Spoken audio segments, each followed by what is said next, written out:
Hello, good morning. कसे आहात? मजेत ना? मी मयुरी, तुमची माझ्या चॅनलवर स्वागत आहे.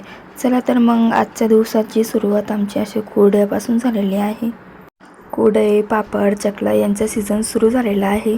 सीझन म्हणजे सण असतो तो एक प्रकारचा. आणि इथं आम्ही बटाटे टाकले होते उकडायला.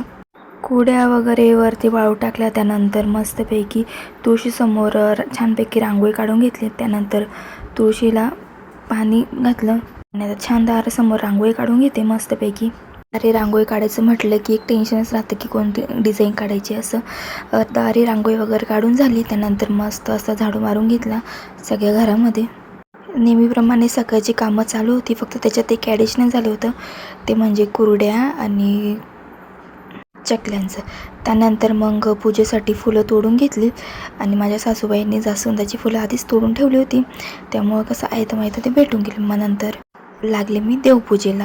आणि देवपूजा चालू असताना इथे पिल्लू बघा किती मध्ये मध्ये करत होता. मला गुदगुल्या पाडत होता तो, आणि त्याची मॉर्निंग जरा जास्तच लवकर होत असते. इथे माझी पूजा चालू होती आणि पिल्लूची मस्ती. चला जाऊ द्या, मुलंही देवाघरची फुलं असो. तर असं छानपैकी मस्त देवपूजा करून घेतली. छान वाटत होतं, फ्रेश मस्तपैकी.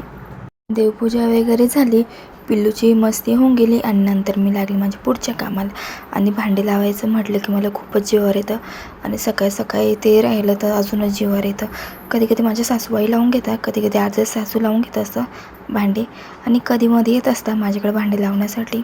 आणि ते कधीतरी म्हटलं की तेच मला जीवावर येतं. असो, ठीक आहे. असं बोलत चालत भांडी लावून झालीत. किचनची भांडी वगैरे लावून घेतली. त्यानंतर हे उठले आणि बघा रूममध्ये किती सारा पसारा पडला होता. म्हटलं चला आता ब्लँकेटचे वगैरे सगळ्यांच्या घड्या करून घेतल्या. आणि हा पसारा रोज असतो, रोज सकाळी एवढा पसारा आवरायचा, रोज रोज तेच असतं. असो, ते काही असो.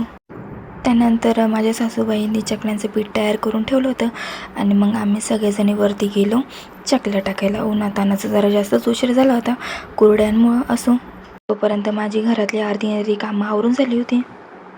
आणि ऊन तर एवढं लागत होतं बापरे की विचारूच नका. नंतर मी खाली गेले आणि स्टोल वगैरे बांधून परत वरती आले, कारण की खूप ऊन लागत होतं, भयंकर ऊन होतं. असो, चला तर मग गप्पा टप्पा मारता मारता आमच्या चकल्या चालू होत्या आणि इथे माझी रेकॉर्डिंग चालू होती. आणि तेवढ्यात ह्या अक्का आहे, त्यामध्येच येऊन उभं राहिला. तर त्यांना कसं सांगू की माझं व्हिडिओ शूटिंग चालू आहे. असो, ठीक आहे. नंतर मग त्यांना कळालं वाटतं की चालू आहे शूटिंग, त्याच्यामुळे त्या येऊन बसल्या एका ठिकाणी. आणि तुम्हाला माहिती आहे का मी चकल्या कशाने टाकत होती? माझ्या सासून त्या ताई नाही का, ते साचा असतो त्याच्याने चकल्या टाकत होत्या. आणि मी ती पिशवी असते ना ती तेलाची, त्याच्यानं चालू होतं माझं. ठीक आहे, असो, कारण की साचाच भेटत नव्हता. पण साच्यापेक्षा माझ्याच भारतीच होत्या चकल्या मस्तपैकी. तारीफ येत होती तेवढी, चकल्या भारी येत आहे असं म्हटलं. मग विषय आहे का माझा. असो, आणि आमच्याकडे याला वल्ल चिल्लं म्हणतात, म्हणजे जे कुरड्या पापड असतात ना त्याला वल्ल चिल्लं म्हणतात.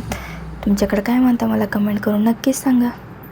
मला तर कधी कधी असा प्रश्न पडतो की माणसाचा आजचा भरोसा नाही आहे, आणि इथं कुरड्या पापड आम्ही वर्षभरासाठी करून ठेवलेले असो.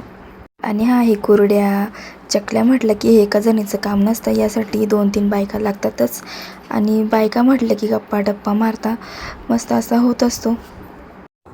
चला तर मग असा होता माझा आजचा दिवस. भेटूया पुढच्या व्लॉगमध्ये. Bye bye. श्री स्वामी समर्थ.